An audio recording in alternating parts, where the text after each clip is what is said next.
My boyfriend and I are both big sports fans, but his obsession with superstitions has gotten so intense it's taking over his life, and I'm not sure I want to be with someone who puts that above everything else.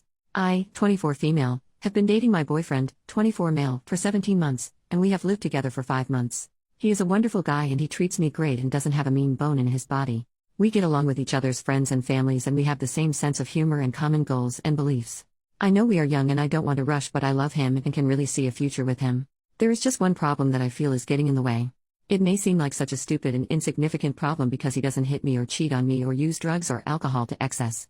But it's really affecting our relationship. My boyfriend is obsessed with sports and is really superstitious when it comes to his teams. We live in Massachusetts and he is obsessed with the Red Sox, the Bruins, the Celtics, the Patriots and the Revolution. I like sports as well, but he takes it to a whole different level. He gets superstitious and has routines and things he does because he believes it will help his team win. Some examples: earlier this season the Red Sox went on a winning streak. The day they won their first game he had a day off work and he fallen asleep on the couch the night before still wearing his socks, so for the entire winning streak he refused to take off or change his socks. He was washing his hair and body in the bathroom sink and wearing clean clothes, but he wouldn't change his socks or wash his feet. This went on for days and it was gross and his feet smelled so bad and he admitted he could smell them too, but he didn't care because he said it helped the team win. When the NFL season started this year my boyfriend's car was in the shop, so when he went to work the day before opening day, he walked to work and then took the bus home at the end of the day. This happened for the first 2 games of the season and the Patriots won every game and he was convinced that this ritual was helping the team. He kept this up for the first 10 games of the season, even after he got his car back. He didn't care what the weather was and even made the trip on days he wasn't working, even though it was 30 to 40 minutes each way without a car. 2 mutual friends of ours got married on November 28th of last year and he couldn't make the trip because we had to go out of town for the wedding. He was actually thinking of skipping the wedding, but I talked sense into him and he went, although he was tense the whole time. The next day the Patriots lost their first game of the season after winning 10 games in a row. He was pissed off and still blames me for it, and by blame me he just says it is my fault. He doesn't do stuff like yell at me or refuse to spend time with me. Just for clarity, he is not abusive. He has certain rituals for game days. He will only eat certain foods or drink his coffee a certain way or go to a certain coffee shop or gas station. For the last Bruins season he went and got coffee every morning even if he didn't want coffee. He has certain brands of shampoo depending what sports season or playoff it is. He will change his hairstyle or not shave if it is the playoffs, or he will only sit in a certain seat in the living room during the game.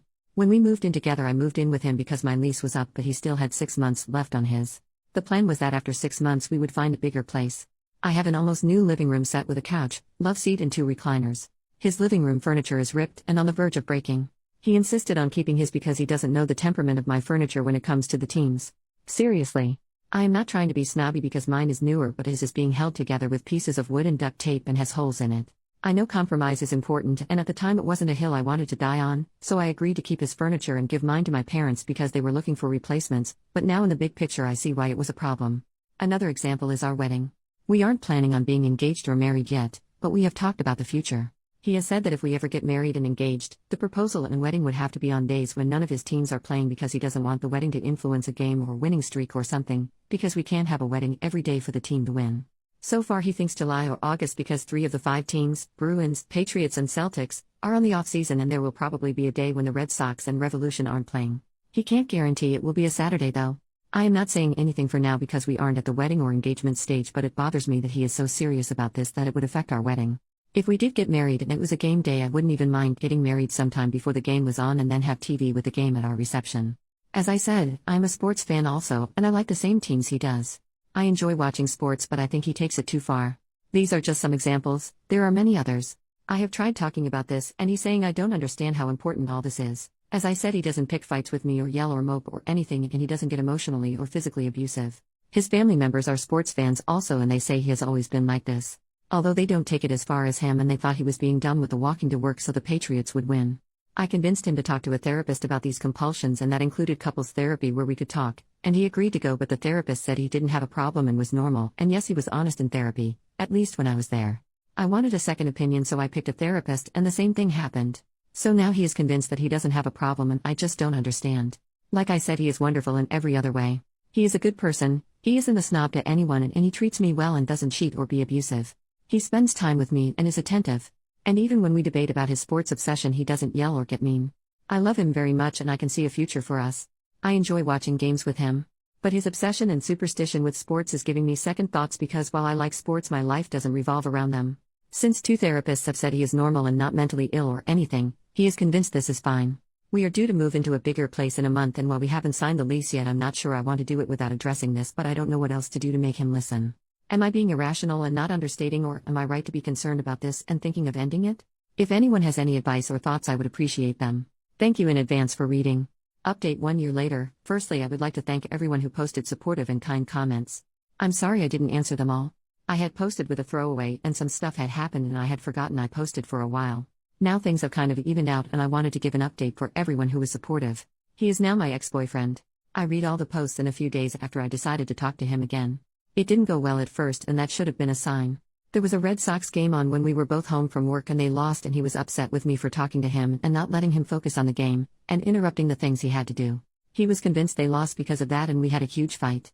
I should have ended it there. But I didn't. The next day we were both off work and he got me roses and cooked me lunch and there was candlelight and music and he asked me to dance with him there in the living room. He apologized and promised he would do better. He acknowledged it wasn't fair to me and said he wanted to get help and see another therapist. He talked about the future and us having a life. I stupidly listened. He did make an appointment with a therapist. He talked with me about his feelings and how I was feeling. He said he agreed that we would get new furniture for our new place. I tried to give him some space regarding his habits because he was committed to seeing the therapist and changing, and I didn't want to push him and him end up saying forget it. He was much more attentive though. I thought he changed or was at least really trying, but I was wrong. A week or so after we had fought and made up and he made the therapist appointment, something else happened that turned my life upside down. I had a mole on one of my arms, but I never thought anything of it. I had a new coworker and she pulled me aside one day and said she didn't want to scare me or be weird, but she is a 2-time skin cancer survivor and the mole did not look good. She stressed that I needed to see a doctor. I wasn't going to and she was noncommittal and she begged me to go.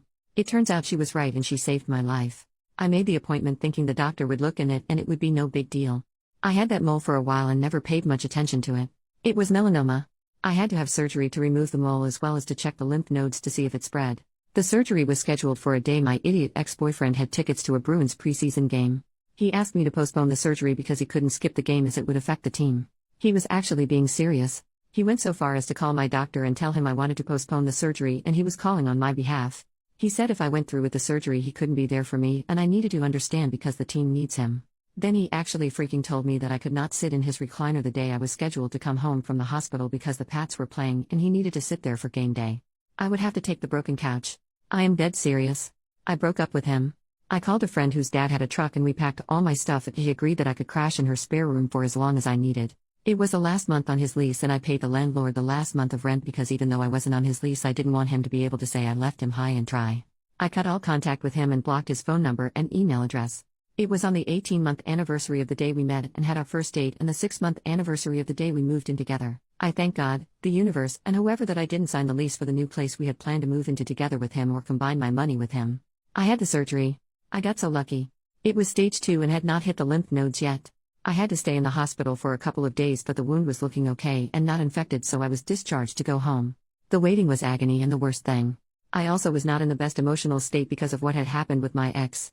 I cried when I found out it wasn't in my lymph nodes yet.